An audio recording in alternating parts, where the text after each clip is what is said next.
Assalamualaikum warahmatullahi wabarakatuh. Perkenalkan, nama saya Cica, NIM 1904010220. Baik, langsung saja soal yang pertama, yaitu jelaskan hal-hal yang mendorong muncul perdagangan internasional. Ada 3 hal yang mendorong muncul perdagangan internasional. Yang pertama yaitu perdagangan sumber daya alam. Setiap negara memiliki sumber daya alam yang berbeda. Di Indonesia memiliki banyak sumber daya alam, antara lain kayu, minyak bumi, batu bara, timah, dan karet. Tetapi belum memiliki kemampuan yang memadai untuk mengelolanya. Hal ini mendorong Indonesia untuk mengekspor bahan mentah atau bahan baku di negara lain untuk diolah. Yang kedua yaitu penghematan biaya produksi.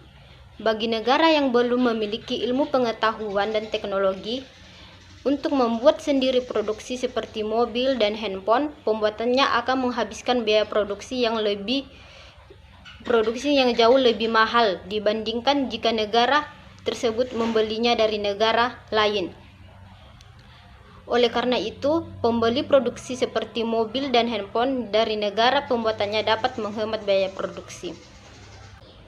Yang ketiga yaitu perbedaan penguasaan teknologi. Penguasaan teknologi yang tidak merata antara tiap negara menyebabkan terjadinya perdagangan internasional. Negara dengan teknologi maju mampu menjual barang dengan harga murah kepada negara yang memiliki teknologi sederhana. Contohnya, Indonesia mengimpor mobil dari Jepang karena Jepang memiliki teknologi pembuatan mobil yang maju. Soal yang kedua yaitu Jessica memesan 1000 unit motor kepada Tuan Suzuki di Tokyo, Jepang. Gambarkan transaksi ekspor impor tersebut dengan mekanisme letter of credit.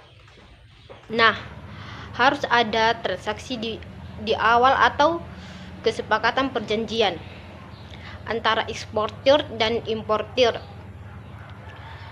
Kemudian importir harus mengajukan dulu ke letter of credit atau LC ke Sumbang, gunanya untuk menerbitkan LC atau permohonan importir. Kemudian setelah Sumbang membukakan kontrak LC, maka Sumbang meneruskan LC ke ekvisi atau bank organisasi untuk mendapatkan konfirmasi dari eksportir. Nah, kemudian eksportir menyerahkan barang kepada agen pengantar untuk dikirim. Penyerahan barang ini dibawa ke pengangkut penjual. Jika barang sudah dibawa ke eksportir, harus mendapatkan bill of lading. Kemudian bill of lading dengan lainnya diserahkan ke eksportir kepada pihak akvisi bank atau bank organisasi. Kemudian dokumen dilanjutkan dari akvisi bank kepada Isumbang. Kemudian jika seluruh persyaratan disepakati antara eksportir dan importir, maka importir menyerahkan barang yang telah ditentukan. Jika barang sudah diterima, maka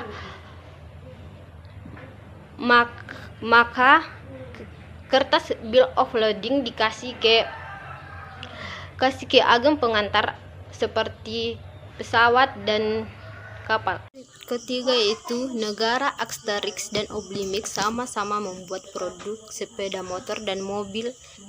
Asterix mampu memperoleh 8 mobil dan 15 sepeda motor, dan Oblimix mampu memproduksi 6 mobil dan 10 sepeda motor. Kedua negara tersebut sama-sama menggunakan tenaga kerja yang sama. Upah buruh tenaga Asterix dan adalah tahun kelahiran Anda, misalnya 2012, maka upah adalah $2012. Sedangkan upah buruh di negara Oblimix adalah 4 angka terakhir nomor HP Anda, misalnya $5326. Silakan dihitung negara apakah yang berpeluang memproduksi mobil atau sepeda motor. Jelaskan. Baik, negara Asterix, tingkat upahnya $2.000 dalam satu hari menghasilkan mobil dengan seharga 220. Sedangkan Oblimix tingkat upahnya $4.277 dalam satu hari menghasilkan 6 mobil dengan seharga 712,83.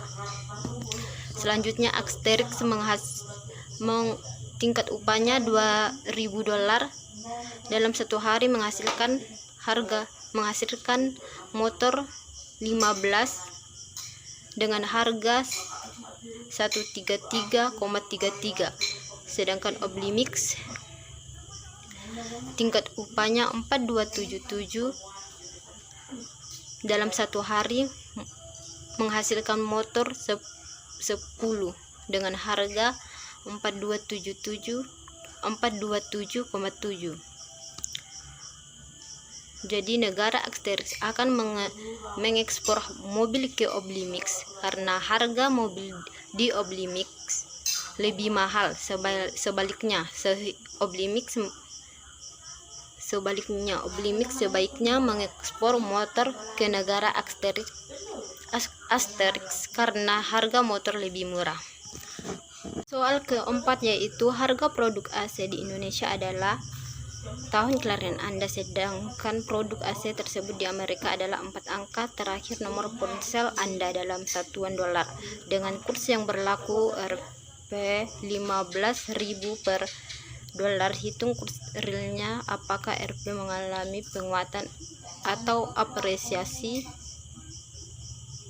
atau mengalami pelemahan atau terdepresiasi?